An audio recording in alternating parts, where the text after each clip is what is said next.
नमस्कार। अनुराग ठाकुर को कहाँ का पंचायत चुनाव प्रभारी नियुक्त किया गया है?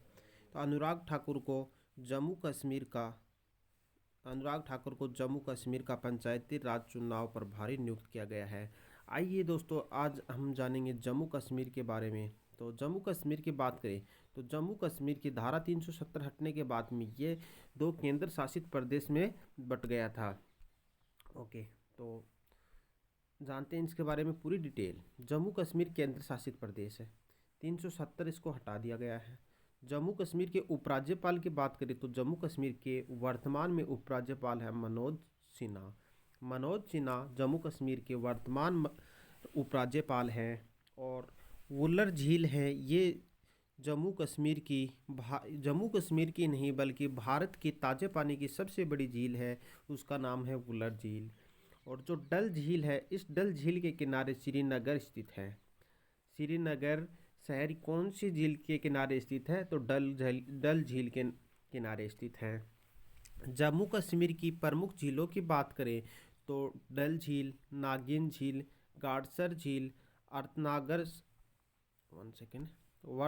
अनंतनाग झील, वुलर झील, वेरीनाग झील, शेषनाग झील, कौसरनाग झील और मोरीरी झील, गंगाबल झील और मानसबल झील, ये इम्पोर्टेंट झील हैं जम्मू कश्मीर की।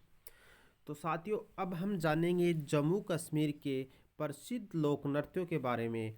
तो भांड जश्न है, डम हैल, कूद, बच्चा नगमा, रफ, रूफ, हाफिजा, वूगी, नचुन, ये प्रमुख लोक नृत्य जम्मू कश्मीर में ही किए जाते हैं। ओके गाइस, तो गाइस आप पढ़ रहे हो ऑनलाइन एग्जाम स्टडी चैनल के साथ में। अगर चैनल पे नए हो तो चैनल को सब्सक्राइब करना नहीं भूले, और पसंद आए तो लाइक करिएगा, शेयर करिएगा। शेयर ज़रूर करना ताकि ज़्यादा से ज़्यादा बच्चों तक पहुंच सके। तो चलते हैं नेक्स्ट क्वेश्चन की तरफ। देखिएगा नेक्स्ट क्वेश्चन क्या कहता है।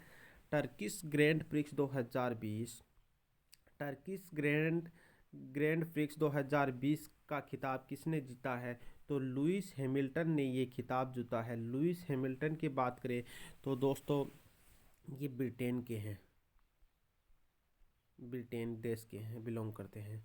तो ब्रिटेन देश के लुइस हैमिल्टन ने टर्किश ग्रैंड प्रिक्स 2020 जीता है। तो साथियों, ये जो टर्किश प्रिक्स ग्रैंड प्रिक्स होता है, ये क्या होता है? जैसे ये एक कार रेस होती है ना, सेम कार रेस की तरह ही होता है। कार रेस की तरह ही इसको भी रेस किया जाता है, टर्किश प्रिक्स। और लुइस हैमिल्टन की बात करें तो ये एक मर्सिडीज रेसलर है, मर्सिडीज रेसलर है। I hope all of point आपको समझ में आ गए होंगे। तो नेक्स्ट क्वेश्चन देखिएगा। नेक्स्ट क्वेश्चन है, बिहार के लगातार चौथी बार मुख्यमंत्री कौन बने हैं? तो बिहार के लगातार चौथी बार मुख्यमंत्री बनने वाले मुख्यमंत्री हैं नीतीश कुमार। तो ये लगातार चौथे मुख्यमंत्री बने हैं बिहार के मुख्यमंत्री नीतीश कुमार। और वैसे क्रम देखा जाए तो बिहार के ये 7वें मुख्यमंत्री हैं। ओके, चलिएगा दोस्तों, अब हम जानेंगे कि बिहार की कंप्लीट डिटेल के बारे में। तो जानिएगा, देखिएगा। तो बिहार है ये राज्य कब बना था? ये भारत का राज्य बना था 22 मार्च 1912 में ही। बिहार ये भारत का एक राज्य बन गया था जिसकी राजधानी है पटना। बिहार की राजधानी है पटना। मुख्यमंत्री नीतीश कुमार जी हैं जो जनता दल पार्टी से बिलोंग करती हैं, और बीजेपी गवर्नमेंट के साथ में, बीजेपी पार्टी के साथ में इन्होंने गठबंधन करके ये अपनी सरकार बना पाए हैं। तो गवर्नर की बात करें तो फागू चौहान है, ये बिहार के गवर्नर है। ओके ओके, अब बात करें लोकसभा, राज्यसभा और विधानसभा के सीटों की बात करें तो साथियों, लोकसभा की 40 सीटें हैं और राज्यसभा की 16 सीटें हैं, जबकि विधानसभा की 243 सीटें हैं। ओके, 243 सीटें हैं ये विधानसभा की हैं बिहार में। इसके साथ ही अब हम बात करेंगे पड़ोसी राज्यों की। तो बिहार के 3 पड़ोसी राज्य हैं। बिहार के 3 पड़ोसी राज्य हैं झारखंड, उत्तर प्रदेश और पश्चिम बंगाल। इसके साथ में एक विदेशी धरती यानी एक पड़ोसी देश भी बाउंड्री शेयर करता है, वो उसका नाम है नेपाल। तो पड़ोसी राज्य नेपाल के साथ में भी बिहार है अपनी बाउंड्री साझा करता है। तो ये सारे के सारे पॉइंट याद रखना है कि बिहार के एक पड़ोसी देश है नेपाल, और बिहार के 3 पड़ोसी राज्य हैं झारखंड, उत्तर प्रदेश, पश्चिम बंगाल। बिहार के लोकसभा की 40 सीटें हैं, राज्यसभा की 16 सीटें हैं, विधानसभा की 243 सीटें हैं। बिहार के मुख्यमंत्री नीतीश कुमार जी हैं, बिहार के मुख्यमंत्री नीतीश कुमार जी हैं, बिहार के गवर्नर फागू चौहान है। ओके, ये सारे के सारे पॉइंट आपको आई होप नोट डाउन कर लिया होगा और समझ में आ गया होगा। चलिएगा नेक्स्ट क्वेश्चन देखिएगा। नेक्स्ट क्वेश्चन है, पीसीबी ने किस सभी फॉर्मेट के लिए पाकिस्तान क्रिकेट टीम को कप्तान नियुक्त किया गया है?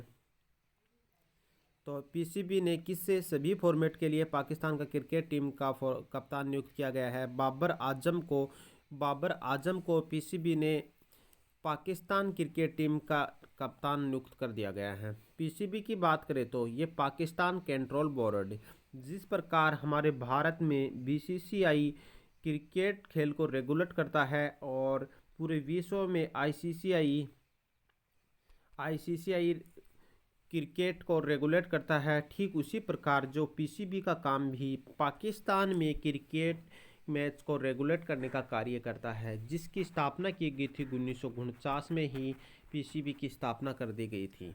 ओके, आई होप पाकिस्तान के प्रधानमंत्री कौन है और इन पाकिस्तान की राजधानी कहाँ है, ये सब मुझे कमेंट बॉक्स में बताएगा। और इसके साथ में याद रखिए जो पीसीबी का मुख्यालय है ये पाकिस्तान के लाहौर में स्थित है, क्लियर। नेक्स्ट क्वेश्चन देखिएगा, राष्ट्रीय प्रेस दिवस कब मनाया जाता है? नेशनल प्रेस डे कब मनाया जाता है? 16 नवंबर को नेशनल प्रेस डे मनाया जाता है। तो गाइस अब हम जानेंगे कि जितने भी नवंबर मंथ के इम्पोर्टेंट डेज हैं उन सभी को एक बार फिर से रिवाइज करेंगे। तो देखिएगा, सबसे पहले हम जानते हैं कि ये प्रेस डे क्यों मनाया जाता है। तो साथियों 16 नवंबर 1966 को भारतीय प्रेस परिषद ने विधिवत कार्य करना शुरू किया था। तभी से हर साल 16 नवंबर को राष्ट्रीय प्रेस दिवस के रूप में मनाया जाता है। इस दिवस को मनाने का उद्देश्य क्या है कि देश में आम लोगों को प्रेस के बारे में जागरूकता करना और मीडिया के महत्व के बारे में बताना है। जबकि भारत की मीडिया के बारे में आप सब जानते हैं कि भारत की मीडिया मर चुकी है। ओके, और कितनी सिक्योर है मीडिया भी, क्या करे, सिक्योर कितना है, इसको कितना उल्ट पुल्ट कर दिया जाता है, कितने पत्रकारों की हत्या कर दी जाती है। ये चलिए इन चीज़ों में हम नहीं उलझते हैं, देखते हैं नेक्स्ट जाने से पहले हम बात करेंगे पीआईबी की, यानी press information bureau. Press information bureau की स्थापना 1919 में नई दिल्ली में इसकी स्थापना की गई थी। यानी कि पीआईबी की स्थापना की गई 1919 में। पीआईबी का मुख्यालय है नई दिल्ली में। और सूचना एवं प्रसारण मंत्री की बात करें तो ये इम्पोर्टेंट है, याद रखिएगा, वर्तमान में सूचना एवं प्रसारण मंत्री प्रकाश जावड़ेकर जी हैं। Okay, clear. तो अब हम बात करेंगे नवंबर महीने के इम्पोर्टेंट डेज के बारे में। तो गाइस 5 नवंबर को मनाया जाता है विश्व सुनामी दिवस, 7 नवंबर को शिशु संरक्षण दिवस और विश्व कैंसर जागरूकता दिवस। शिशु संरक्षण दिवस और विश्व कैंसर जागरूकता दिवस, ये दोनों दिवस 7 नवंबर को मनाए जाते हैं। 8 नवंबर को विश्व रेडियोग्राफर दिवस मनाया जाता है। 9 नवंबर को विधिक सेवा दिवस मनाया जाता है। 10 नवंबर को परिवहन दिवस, 14 नवंबर को बाल दिवस और विश्व मधु दिवस मनाया जाता है। 16 नवंबर को अंतर्राष्ट्रीय सहिष्णुता दिवस और 19 नवंबर को मनाया जाता है विश्व शौचालय दिवस और अंतर्राष्ट्रीय पुरुष दिवस। ओके, 20 नवंबर को मनाया जाता है अंतर्राष्ट्रीय बाल दिवस और 21 नवंबर को मनाया जाता है विश्व मछुआरा दिवस, विश्व हेलो दिवस और विश्व या वर्ल्ड टेलीविज़न डे, विश्व टेलीविज़न डे। ये 3 डे मनाए जाते हैं। 21 नवंबर को विश्व मछुआरा दिवस, विश्व हेलो दिवस और वर्ल्ड टेलीविज़न डे। ये तीनों डे कब मनाए जाते हैं? 21 नवंबर को मनाए जाते हैं। 25 नवंबर को महिलाओं के खिलाफ हिंसा के उन्मूलन के लिए अंतर्राष्ट्रीय दिवस मनाया जाता है और 26 नवंबर को मनाया जाता है कानून दिवस। क्लियर। तो नेक्स्ट देखिएगा, फाइनेंशियल कंपनी के नए ब्रांड एम्बेसडर किसे बनाया गया है? तो रोहित शर्मा, इंडियन क्रिकेटर रोहित शर्मा को फाइनेंशियल कंपनी के नए ब्रांड एम्बेसडर नियुक्त किया गया है। तो साथियों, ये फाइनेंशियल कंपनी ये क्या है कि ये एक ऐसी कंपनी है जो अभिभावकों के लिए अपने बच्चों की फीस के लिए ऋण उपलब्ध करवाई जाती है, ताकि अभिभावक इस कंपनी से ऋण लेकर उनके बच्चों की स्कूली फीस है उनको जमा करवा सके, और ये फाइनेंस कंपनी को फिर आसान किस्तों के माध्यम से वापस उस ऋण को लौटा सके। ये सुविधा ये फाइनेंस कंपनी के द्वारा दिया जाता है। क्लियर? नेक्स्ट क्वेश्चन देखिएगा। आरसीपी ट्रेड डील में भारत शामिल नहीं हुआ है। इस ट्रेड डील में कुल कितने देश शामिल हुए हैं? तो साथियों, ये 15 देश इसके अंदर शामिल हुए हैं। तो इनसे पहले 15 देश कौन कौन से शामिल हुए हैं उनसे जानने से पहले अब हम जानेंगे आरसीपी ट्रेड डील के बारे में। सबसे पहले हम जानते हैं आरसीपी ट्रेड डील की फुल फॉर्म की। तो रीजनल कंप्रहेंसिव इकोनॉमिक पार्टनरशिप, ये आरसीपी की फुल फॉर्म में याद रखिएगा। अब हम जानते हैं आरसीईपी के 15 देशों के नाम। तो ध्यान रखिएगा। Number 1 Brunei, Cambodia, Indonesia, Laos, Malaysia, Myanmar, Philippines, Singapore, Thailand, Vietnam और आसियान देशों के अलावा और उसके साथ दक्षिण कोरिया, चीन, जापान, ऑस्ट्रेलिया और न्यूजीलैंड देश इसके अंदर शामिल हैं।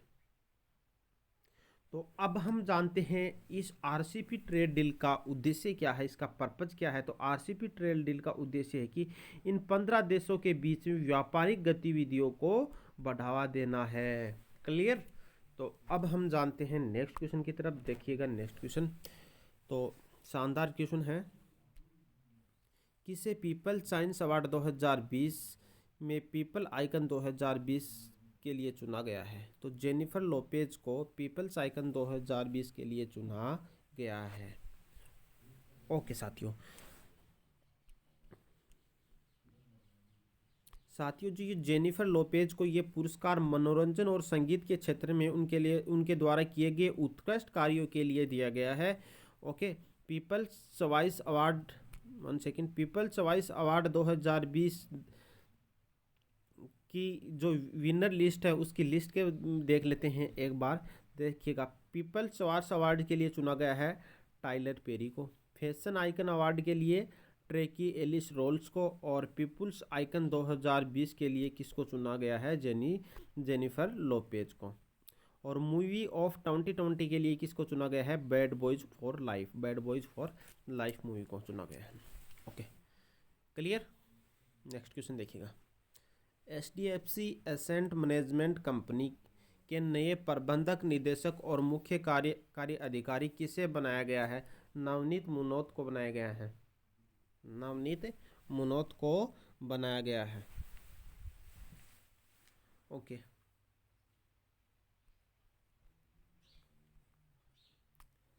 HDFC एसेट मैनेजमेंट कंपनी ये एक HDFC की फंड कंपनी है। HDFC की बात करें तो हाउसिंग डेवलपमेंट फाइनेंस कॉरपोरेशन, जिसकी स्थापना अगस्त 1994 में की गई थी और मुख्यालय इसका मुंबई महाराष्ट्र में है। और वर्तमान में अध्यक्ष हैं इसके CM वासुदेव और MD और C हैं शशिधर जगदीशन। टैगलाइन की बात करें तो HDFC बैंक की टैगलाइन है we understand your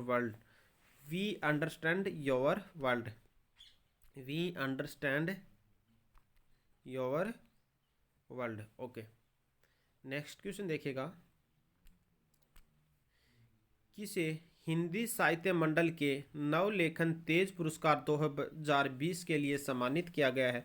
Sumit Sudan को हिंदी साहित्य मंडल के नवलेखन तेज पुरस्कार 2020 के लिए सम्मानित किया गया है। साथियों, जो सुमित सूदन है उनको ये पुरस्कार जम्मू क्षेत्र की सांस्कृतिक विरासत और इतिहास की श्रेष्ठ कायात्मक प्रस्तुतिकरण के लिए दिया गया है। नेक्स्ट क्वेश्चन है, EESL ने किसे अपनी नई ऊर्जा कंपनी कन्वर्सेज का प्रमुख नियुक्त किया गया है? तो महुआ आचार्य को ESL ने अपनी नई ऊर्जा कंपनी के कन्वर्जेशन का प्रमुख नियुक्त किया गया है। अब हम बात करेंगे EWSL की, यानी एनर्जी इफिशिएंसी सर्विस लिमिटेड, ऊर्जा दक्षता सेवा लिमिटेड। इसकी स्थापना 10 दिसंबर 2009 को की गई थी। मुख्यालय इसका नई दिल्ली है और इनके अध्यक्ष हैं राजीव शर्मा जी। क्लियर। नेक्स्ट देखिएगा, प्रधानमंत्री, इंपॉर्टेंट क्वेश्चन है, याद रखिएगा, वेरी वेरी इंपॉर्टेंट। प्रधानमंत्री नरेंद्र मोदी ने किस राज्य में स्टैचू ऑफ पीस का उद्घाटन किया गया है? तो प्रधानमंत्री नरेंद्र मोदी के द्वारा राजस्थान के स्टैचू ऑफ पीस, राजस्थान के पाली जिले में स्टैचू ऑफ पीस का उद्घाटन किया गया है। तो आइए अब हम डिटेल से ही जान लेते हैं इसके बारे में। तो प्रधानमंत्री नरेंद्र मोदी ने राजस्थान के पाली जिले में विजय वल्लभ सुरेश्वर महाराज की 151वीं जयंती पर स्टैचू ऑफ पीस का उद्घाटन किया गया है। ओके, स्टैचू ऑफ पीस की बात करें तो ये 151 इंच की अष्टधातु से बनी एक मूर्ति है जो जमीन से 27 फीट ऊंची है।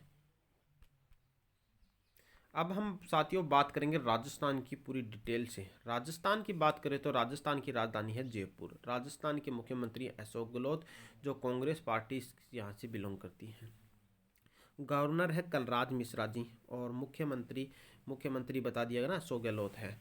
पड़ोसी राज्यों की बात करें तो राजस्थान के 5 पड़ोसी राज्य हैं: मध्य प्रदेश, MP, गुजरात, हरियाणा, उत्तर प्रदेश और पंजाब। उत्तर प्रदेश, पंजाब, राजस्थान के मध्य प्रदेश, गुजरात, हरियाणा, उत्तर प्रदेश और Punjab.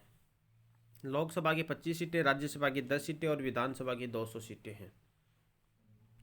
Next question, math learning platform Cuemath ने नए ब्रांड एम्बेसडर को नियुक्त किया गया है? विद्या बालन को क्यूमैथ के नए ब्रांड एम्बेसडर नियुक्त किया गया है। वेरी वेरी बहुत ही ज़्यादा इंपॉर्टेंट है क्यूमैथ। मैंने भी इस पर डेमो दिया है और बहुत शानदार चीज़ें हैं ये क्यूमैथ। विद्या बालन की बात करें तो ये भारतीय अभिनेत्री हैं। ओके, नेक्स्ट क्वेश्चन देखिएगा, सेकंड लास्ट क्वेश्चन आज का। किस राज्य की सरकार ने ऑयल पाम परियोजना की शुरुआत की है? ऑयल पाम परियोजना की शुरुआत की गई है मणिपुर गवर्नमेंट के द्वारा। यानी कि पाम तेल एक खाद्य वनस्पति तेल है और इस परियोजना का उद्देश्य है तिलहन और ताड़ के तेल यानी खाद्य तेल के लिए राज्य में तिलहन और फसलों के उत्पादन की उत्पादकता में वृद्धि करना है। चलिएगा अब हम बात कर लेते हैं मणिपुर की। मणिपुर की राजधानी इम्फाल। मुख्यमंत्री एन बीरेन सिंह, जो बीजेपी पार्टी से बिलोंग करते हैं। गवर्नर है नजपा हेपुतला। और पड़ोसी राज्य की बात करें तो इनके मणिपुर के 3 पड़ोसी राज्य हैं, असम, नागालैंड और मिजोरम। असम, नागालैंड और मिजोरम। लोकसभा राज्यसभा की बात करें तो लोकसभा की 2 सीटें, राज्यसभा की 1 है, विधानसभा की 60 सीटें हैं। और लोकटक झील ये मणिपुर की प्रमुख झील हैं, याद रखिएगा। केबुल लामजाओ ये नेशनल पार्क मणिपुर का इम्पोर्टेंट नेशनल पार्क है, केबुल लामजाओ। ये दोनों चीज़ें याद रखना। एक तो लोकटक झील कौन से राज्य में स्थित है? मणिपुर में। एक ये पूछ लेते हैं कि मणिपुर का जो नेशनल पार्क है उसका क्या नाम है? तो केबुल लामजाओ ये मणिपुर का इम्पोर्टेंट नेशनल पार्क है। चलिएगा आज का लास्ट क्वेश्चन देखिएगा, फिर आज के सेशन को वाइंड अप करते हैं। किन 2 स्थलों को रामसर स्थल की सूची में शामिल किया गया है? तो लोनार झील और सूर सरोवर झील, इन दोनों झीलों को रामसर स्थल की सूची में शामिल किया गया है। Okay, Ramsar site ventilate site है जो रामसर कन्वेंशन के तहत अंतर्राष्ट्रीय महत्व के स्थल है। और रामसर नाम ईरान के रामसर शहर से लिया गया है जहां इस संधि पर हस्ताक्षर किए गए थे। वेटलैंड्स पर कन्वेंशन को रामसर कन्वेंशन के रूप में भी जाना जाता है और ये यूनेस्को द्वारा 1971 में स्थापित किया गया एक अंतर सरकारी पर्यावरण संधि है जो 1975 में लागू हुई थी। महाराष्ट्र के बुलढाणा जिले में स्थित खारे पानी की लानोर झील और आगरा के सूर सरोवर को रामसर स्थल की सूची में शामिल किया गया है। तो ये चीज़ इम्पोर्टेंट है, इसको याद रखना है। एक बार फिर दोहरा रहा हूँ कि महाराष्ट्र के बुल्डाना जिले में स्थित खारे पानी की लोनार झील और आगरा के सूर सरोवर को रामसर स्थल की सूची में शामिल किया गया है। क्लियर? ओके। तो आज का लास्ट क्वेश्चन है, कहाँ की सरकार ने एम करुणानिधि नाश्ता योजना की शुरुआत की है? एम करुणानिधि नाश्ता की योजना ये पांडुचेरी में इसकी शुरुआत की गई है।